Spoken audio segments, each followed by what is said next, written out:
रामायण की कथा में हर एक किरदार के पीछे काफी रोचक कहानी और रहस्य पढ़ने और सुनने को मिलते हैं। कुछ ऐसा है किरदार है मंदोदरी का। भले ही मंदोदरी रामायण की मुख्य कथा में महज रावण की पत्नी तक सीमित है, लेकिन मंदोदरी की अपनी कथा है। पंचकन्याओं में शामिल मंदोदरी के 2 पति रहे हैं, लेकिन इसके पीछे की कथा क्या है ये हम आपको बताएंगे आज के इस वीडियो में। आप इस रहस्य को भली भांति समझना और जानना चाहते हैं तो आपको इसके लिए इस वीडियो को अंत तक देखना होगा, नहीं तो आपसे कई सारे रहस्य छूट जाएंगे और आप तथ्यों से अनजान रह जाएंगे। तो अब ज्यादा विलंब न करते हुए शुरू करते हैं कहानियों का यह सिलसिला। लेकिन उससे पहले आपसे निवेदन है कि अगर आपने अब तक इस चैनल को सब्सक्राइब नहीं किया तो यह काम तुरंत कर लें, ताकि भगवान कृष्ण की कृपा आप पर निरंतर बरसती रहे। दोस्तों, सबसे पहले हम आपको बताते हैं कि मंदोदरी का जन्म कैसे हुआ था।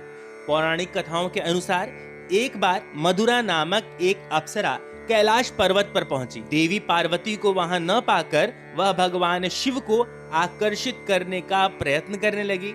जब देवी पार्वती वहां पहुंची तो भगवान शिव की देह की भस्म को मधुरा के शरीर पर देखकर वह अत्यंत क्रोधित हो गईं और क्रोध में आकर उन्होंने मधुरा को मेढक बन जाने का श्राप दे दिया। उसने मधुरा से कहा कि आने वाले 12 वर्षों तक वह मेंढक के रूप में एक कुएं में पड़ी रहेगी। लेकिन इस कृत्य के समय भगवान शिव को मधुरा पर दया आ गई। भगवान शिव द्वारा पार्वती से निवेदन करने पर पार्वती ने मधुरा से कहा कि कठोर तप के बाद ही वह अपने असल स्वरूप में आ सकती है, वो भी 12 साल के बाद।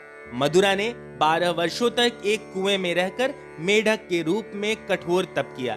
जब 12 वर्ष पूर्ण होने वाले थे तब मयासुर और उनकी पत्नी हेमा पुत्री की कामना से वहां तप कर रहे थे। इधर मधुरा के 12 वर्ष पूर्ण हुए और दूसरी तरफ मयासुर और उनकी पत्नी के 12 वर्ष। इसके बाद मधुरा अपने असल स्वरूप में आ गई और कुएं से बाहर निकालने के लिए मदद मांगने लगी। हेमा और मयासुर वहीं कुएं के पास तप में लीन थे। मधुरा की आवाज सुनकर दोनों कुएं के पास गए और उसे बचा लिया। बाद में उन दोनों ने मधुरा को गोद ले लिया और उसका नाम रखा मंदोदरी। दोस्तों, रामायण में मंदोदरी का किरदार ऐसा है जिसके बारे में बहुत ही कम लोग जानते होंगे। तो चलिए हम मंदोदरी की कुछ खास बातें आपको बताते हैं। मंदोदरी को पंचकन्याओं में से एक चीर कुमारी के नाम से भी जाना जाता है। अपने पति रावण के मनोरंजन के लिए मंदोदरी ने ही शतरंज का खेल प्रारंभ किया था। मंदोदरी से रावण को जो पुत्र मिले उनका नाम था अक्षय कुमार, मेघनाथ और अतिकाय। महोदर, प्रहस्त, विरूपाक्ष और भीकम वीर को भी मंदोदरी का पुत्र माना जाता है। एक कथा यह भी है कि रावण की मृत्यु एक खास बाण से हो सकती थी। इस बाण की जानकारी मंदोदरी को थी। हनुमान जी ने मंदोदरी से इस बाण का पता लगाकर चुरा लिया, जिससे राम को रावण का वध करने में सफलता मिली। अब अगर बात करें मंदोदरी और रावण के विवाह की, तो कहते हैं कि भगवान शिव के वरदान के कारण ही मंदोदरी का विवाह रावण से हुआ था।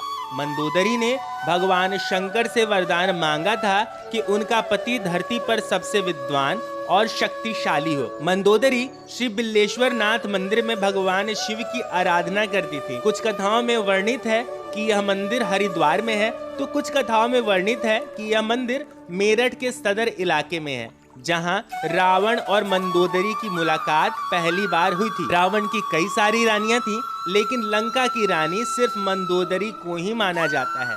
कथाओं की माने तो रावण मंदोदरी का पहला पति था, लेकिन दूसरा पति कौन था, इसके लिए हम आपको एक कथा सुनाते हैं। मंदोदरी अपने पति द्वारा किए गए बुरे कार्यों से अच्छी तरह से परिचित थी। वह हमेशा रावण को यही सलाह देती थी कि बुराई के मार्ग को छोड़कर सत्य की शरण में आ जाए। लेकिन अपनी ताकत पर घमंड करने वाले रावण ने कभी मंदोदरी की बात को गंभीरता से नहीं लिया। जब रावण सीता का हरण करके लाया, तब भी मंदोदरी ने इसका विरोध कर सीता को पुनः राम को सौंपने को कहा था। लेकिन रावण ने मंदोदरी की एक न सुनी और रावण का राम के साथ भयंकर युद्ध हुआ। ऐसा माना जाता है कि राम और रावण के युद्ध में एकमात्र विभीषण को छोड़कर उसके पूरे कुल का नाश हो गया था। रावण की मृत्यु के पश्चात उसके कुल के विभीषण और कुल की कुछ महिलाएं ही जिंदा बची थीं। युद्ध के पश्चात मंदोदरी भी युद्ध भूमि पर गईं और वहां अपने पति पुत्रों और अन्य संबंधियों का शव देखकर अत्यंत दुखी हुई। फिर उन्होंने एक अलौकिक आभा से भगवान श्री राम की ओर देखा। भगवान राम ने लंका के सुखद भविष्य हेतु विभीषण को राजपाट सौंप दिया। अद्भुत रामायण के अनुसार विभीषण के राज्याभिषेक के बाद प्रभु राम ने बहुत ही विनम्रता से मंदोदरी के समक्ष विभीषण से विवाह करने का प्रस्ताव रखा। साथ ही उन्होंने मंदोदरी को यह भी याद दिलाया कि वह अभी लंका की महारानी और अत्यंत बलशाली रावण की विधवा है। कहते हैं कि उस वक्त तो इस प्रस्ताव पर कोई उत्तर नहीं आया, लेकिन कुछ समय बाद अयोध्या के कामकाज को संभालने के बाद जब भगवान राम अपनी पत्नी समेत लंका को गए, तब उन्होंने मंदोदरी को फिर से समझाया। इस समय मंदोदरी ने खुद को महल में कैद कर लिया था और बाहर की दुनिया से अपना संपर्क खत्म कर लिया था। तब भगवान राम के समझाने पर उन्होंने विभीषण से विवाह कर लिया। कहते हैं कि यह विवाह शारीरिक संबंध के लिए नहीं था।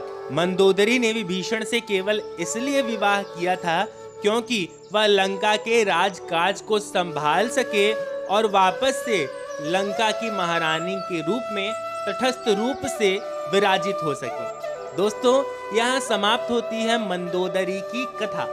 इस कथा को लेकर आपके मन में कोई संशय है तो उसे कमेंट बॉक्स में लिखें। कथा अगर आपको अच्छी लगी हो तो इसे अपने बंधु बांधव और दोस्तों के साथ साझा करें। हाँ, इस नेक कार्य में आप किसी भी तरह से हमारी मदद करना चाहते हो तो स्क्रीन पर दिए गए नंबर पर आप अपनी आर्थिक सहायता हम तक भेज सकते हैं। अब अगले वीडियो तक के लिए दीजिए हमें इजाजत। हमारे सभी साथियों को हरे कृष्णा।